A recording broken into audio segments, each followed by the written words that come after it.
Anda kembali menyaksikan Bisnis Talk, Saudara. Sekarang sudah bersama saya wartawan senior harian Kontan, Titis Nurdiana. Selamat malam, Mbak Titis. Selamat malam, Mbak Ilona. Selamat malam, Pak Bambang. Selamat malam, Mbak Titis. Oke, Pak Bambang, saya ke Bapak dulu deh. Bagaimana Anda memiliki harapan? Siapa saja yang perlu membantu Anda dalam bekerja? Tentunya kalau untuk upaya pengembangan vaksin merah putih, ya, selain tentunya para peneliti yang berada di garda terdepan, karena mereka yang tentunya harus berkutat langsung dengan virusnya itu sendiri, karena vaksin itu kan pada dasarnya virus yang kemudian dimodifikasi sehingga tubuh kita nantinya punya memori mengenai virus COVID-19, sehingga kalau tubuh kita tertular atau terpapar, maka sel-sel tubuh kita akan segera melahirkan antibodi untuk membunuh ya virus tersebut. Nah, berarti para peneliti ini tentunya harus dibantu, disupport sepenuhnya oleh kementerian kami, baik untuk keperluan anggaran penelitian dan juga peralatan. Ya, kami juga menyediakan atau melakukan pengadaan perlengkapan untuk beberapa pihak yang tadi mengembangkan vaksin merah putih ya. Tidak hanya yang di Eijkman tapi juga di institusi lain. Kemudian kedua tentunya dukungan dari dunia usaha ya, karena pada akhirnya yang membuat vaksin atau yang membuat vaksin itu siap diberikan kepada manusia itu adalah perusahaannya ya. Misalkan kalau yang China itu ya Sinovac, Sinopharm, ada AstraZeneca, ada Pfizer, itu kan semua perusahaan. Di Indonesia adalah Bio Farma yang kemudian nanti mudah-mudahan akan ditemani oleh beberapa perusahaan swasta, sehingga harapan saya sebenarnya Indonesia ke depan itu akan punya pusat pengembangan vaksin yang lebih canggih, yang selalu fokus pada riset, sehingga kalau ada lagi nanti penyakit-penyakit menular, termasuk penyakit yang sudah kita alami selama ini seperti malaria, demam berdarah, itu kita harapkan kita bisa mengembangkan vaksinnya sendiri dengan kemampuan SDM dan juga peralatan yang alhamdulillah sih lumayan lengkap.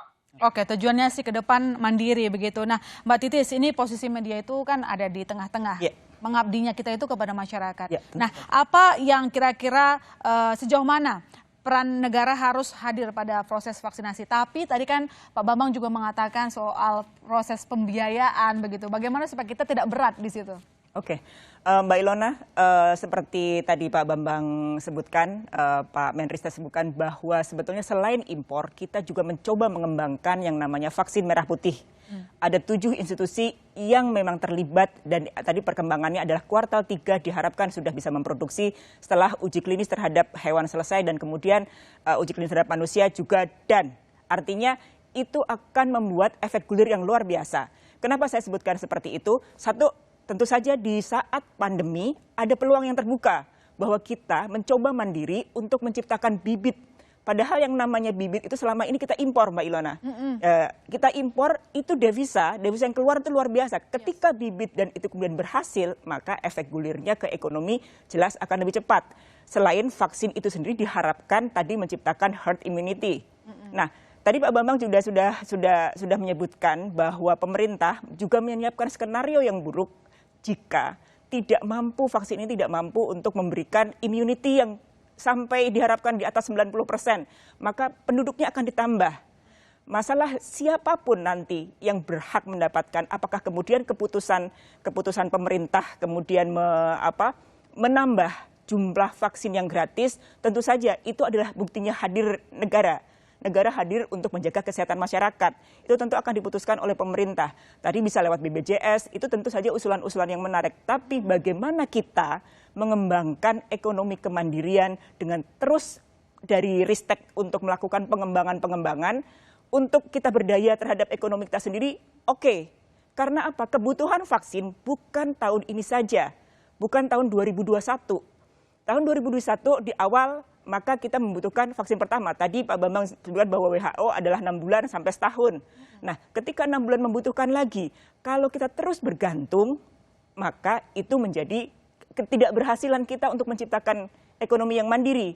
Nah, ketika Menristek di bawah Pak Bambang itu terus kemudian menciptakan terus inovasi, kalau saya nggak salah adalah ada juga swab yang dikembangkan yang ya Pak Bambang ya, bahwa UGM mengembangkan swab yang tidak sakit, yang tidak sakit, bahwa itu adalah harapan bisa menekan yang namanya biaya swab sehingga kita bisa lagi-lagi mandiri.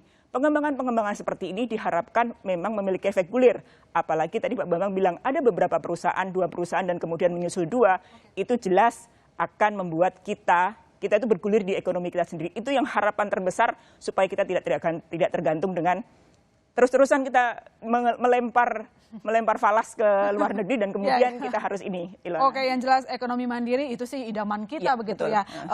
Cuman begini Pak Bambang, kalau kita sedikit menyambung apa yang dikatakan Mbak Titis tadi, kebutuhan vaksin kan nggak cuma tahun ini saja begitu kan. Ke depan kita juga masih akan membutuhkan ekonomi mandiri, itu tujuan kita. Nah, tadi Pak Bambang sempat mengatakan bahwa ingin ada keterlibatan pelaku usaha begitu. Nah, sejauh ini bagaimana proses komunikasinya? Dan tadi juga Mbak Titis mengatakan bahwa misalnya ada skema-skema misalnya BPJS dan lain sebagainya. Bagaimana komunikasi antar regulator dan regulator dengan pelaku usaha? Ya.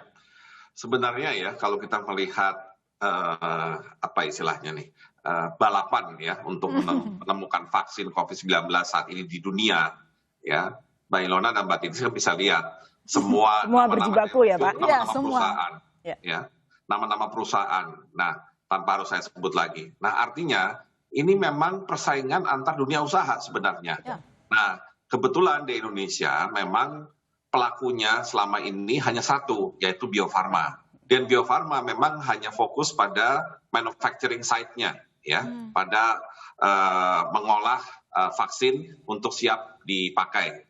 Nah, yang masih lemah menurut saya adalah justru di sisi hulunya, di sisi research-nya, ya, sehingga ketika kita mempunyai kebutuhan banyak vaksin, kita tidak bisa segera langsung menyediakan vaksin tersebut, ya, termasuk dalam COVID ini, ya, karena yang dari China, dari Eropa, dari Amerika itu mendahului kita. Karena memang riset pengembangan vaksinnya sudah demikian canggih. Ya, bahkan misalkan yang Moderna itu sudah menggunakan platform yang benar-benar paling modern, namanya mRNA. Nah, kalau yang China sebenarnya platform yang klasik, ya, yaitu inactivated virus.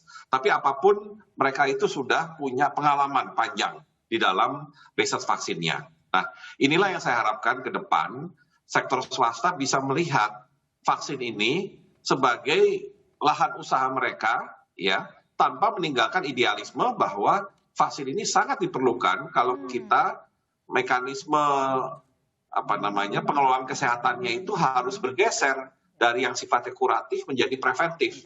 Kalau kita mengarah ke situ, berarti kita mengarah seperti negara maju, dan untuk mendukung yang preventif itu diperlukan vaksin, ya.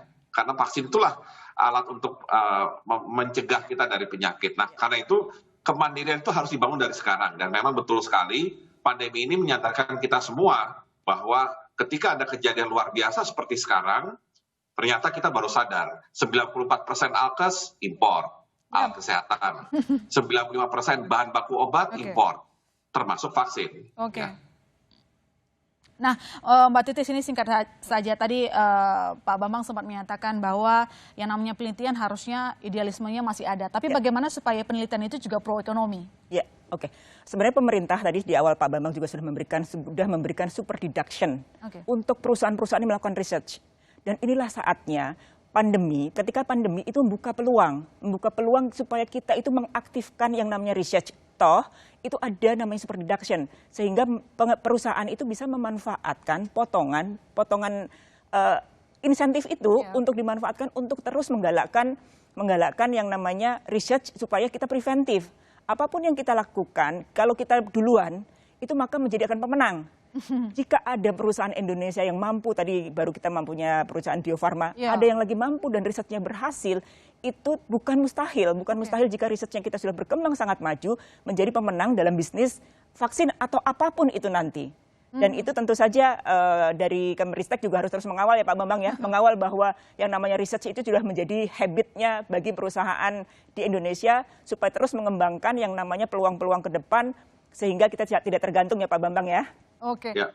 Ngomong-ngomong soal perusahaan yang terlibat pembuatan vaksin, Pak Bambang, apakah kalau kita berhasil kita bisa menciptakan lebih banyak lagi, ya kan, perusahaan yang tidak hanya satu saja gitu yang produksi vaksin begitu? Bagaimana Anda melihat ini ke depan?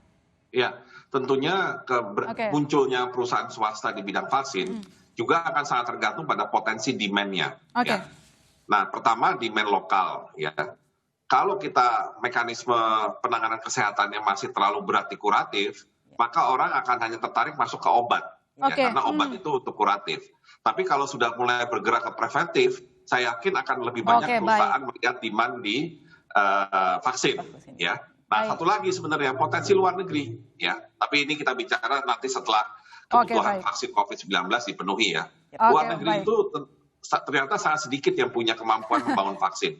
Jadi kita harus manfaatkan peluang itu sebaik-baiknya dengan momentum saat ini. Oke, baik. Terima kasih Pak Bambang. Yang jelas tadi dikatakan bahwa vaksin merah putih tahun 2022 bisa lebih banyak lagi volumenya dan disuntikan kepada masyarakat Indonesia. Terima kasih Pak Bambang telah bergabung di Bitok. Terima kasih Mbak Titis telah bergabung di Bitok. Dengan demikian saudara, saya masih serta dengan undur diri. Sampai jumpa.